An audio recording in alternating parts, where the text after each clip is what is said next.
Hi, welcome to Tap Tay. It's been 8 months since I bought the Google Pixel Watch 2. And in that time, I've been using it every day.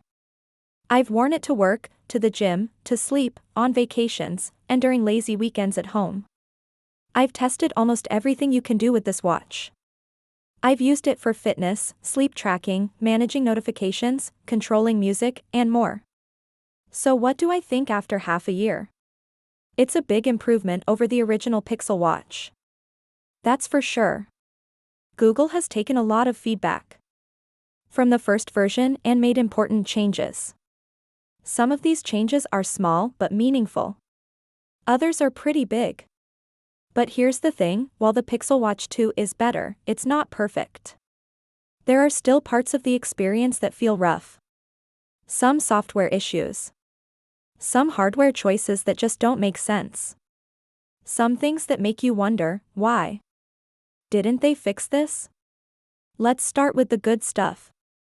Because there is quite a lot to like about this smartwatch. One of the biggest improvements is the battery life. This is a smartwatch you can actually rely on to get through the day. With the original Pixel Watch, I had to worry about charging it midday. It would die before I was done with my evening plans. But with the Pixel Watch 2, I can make it through a full day. No stress. Even with the always-on display turned on.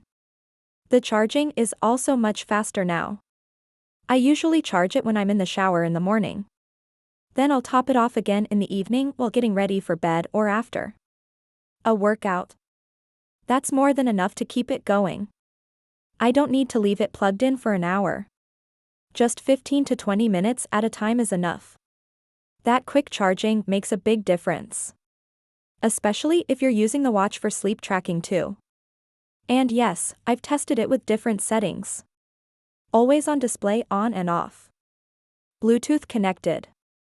Notifications turned on. Even while tracking a workout. It still performs well.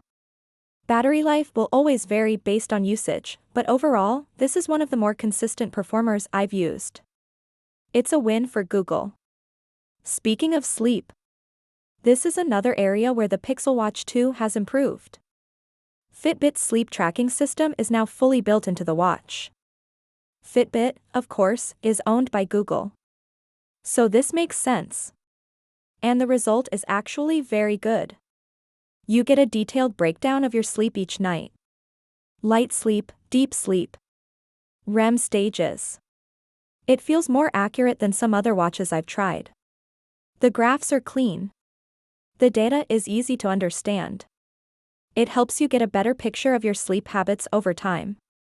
But here's the downside. Many of the most useful features are locked behind the Fitbit Premium paywall. That includes your daily sleep score, your long-term trends, your readiness score.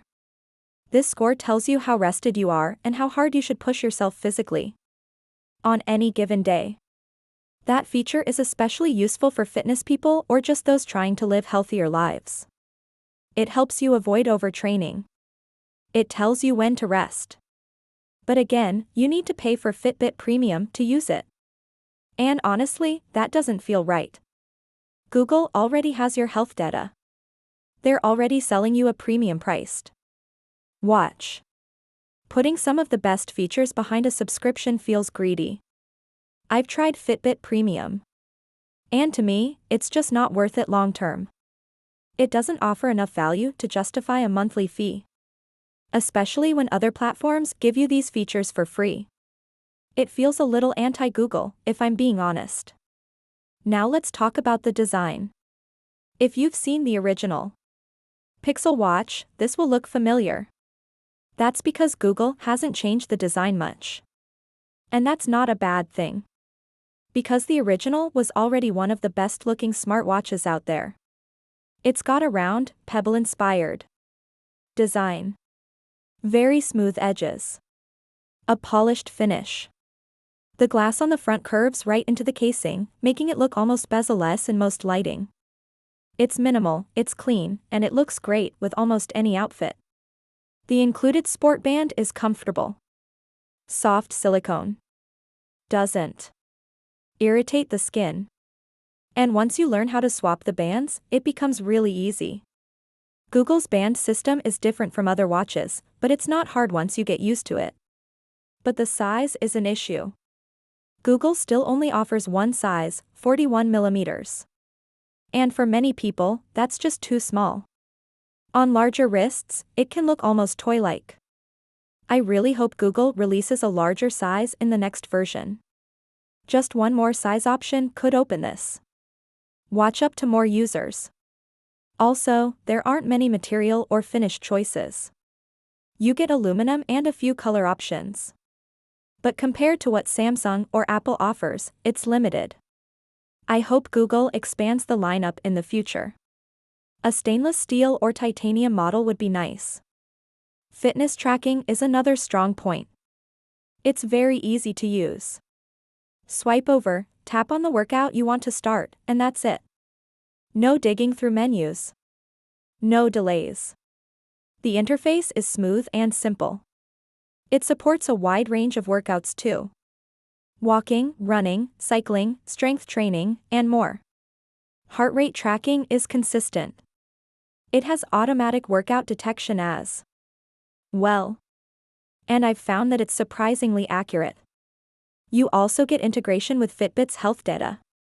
That means you can see trends in your cardio fitness level, heart rate zones, and active zone minutes. It's a nice touch. Even if you don't use Fitbit Premium, you still get a decent set of tools. The watch also tracks your heart rate continuously throughout the day. It will alert you if your heart rate gets unusually high or low while resting. That's a helpful feature that adds peace of mind. Another health feature worth mentioning is stress tracking. The Pixel Watch 2 uses skin temperature and heart rate variability to estimate your stress levels. If it detects that you're feeling stressed, it might prompt you to take a moment and do a guided breathing session. This isn't something I use all the time, but when I do, it's helpful. Especially on busy days. Customization is also a strong point. Google has added a lot of watch face options. Some are playful. Others are clean and professional. Many of them support complications. That means you can see more data at a glance.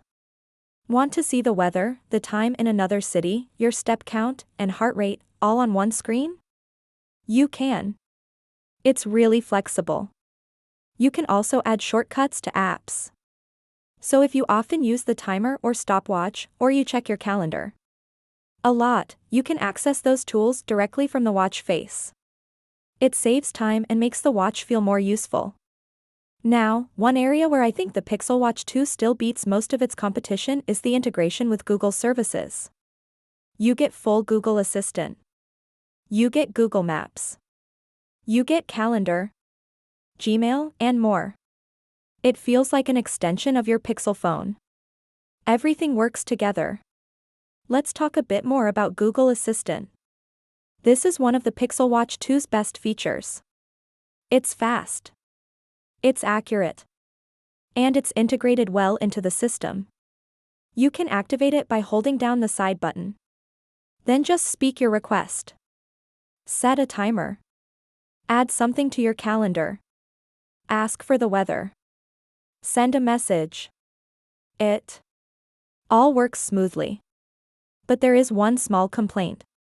The button placement. I really wish Google would let us choose how we activate Assistant. Right now, it's the side button. But pressing and holding the crown would feel more natural. That's where your thumb naturally rests. Giving users the choice would be a nice touch. Still, the Assistant itself works great. And that makes everyday tasks easier. No need to pull out your phone every time you want to do something small. That's the promise of a good smartwatch, and Google delivers here. Now let's talk about where the Pixel Watch 2 starts to stumble. Media controls. This is a big one for me. I use my smartwatch to control music and podcasts all the time. It's one of my main use cases. But the experience on the Pixel Watch 2 feels half-baked. When you're playing audio from your phone, like music or a podcast, the watch will show a Now Playing button at the bottom. You can tap it to see playback controls. That's fine. And you can also go into the settings and have media controls auto-launch when playback starts on your phone. So far, so good. But here's the problem. It doesn't always work correctly. For podcasts, the controls don't adapt. If you're using an app like Spotify, YouTube Music, or Pocket Casts to play a podcast, the watch shows you basic controls. Play, pause, skip track. But what it doesn't show you are the skip forward or skip back a few seconds buttons. These are essential for podcast listening. If you miss something, you want to skip back 10 seconds. If the intro is too long, you want to skip forward. But you can't. Those buttons don't show up. And this isn't just a bug in one app. I've tried this across all the big ones, Spotify, YouTube Music, and Pocket Casts. None of them show proper podcast controls on the Pixel Watch 2. But if I play the same podcast on my Pixel 8 Pro, those controls are right there. So clearly. The apps know how to display them. The issue is with how the watch handles it. It feels like a lazy implementation. Or like something that Google didn't prioritize. But for people who listen to a lot of podcasts, it's a deal breaker. It means I still have to pull out my phone if I want to rewind or fast forward. Which defeats the purpose of wearing a smartwatch. Here is complete review. For more videos, please like and subscribe my channel, and do not forget to press bell icon to get latest updates.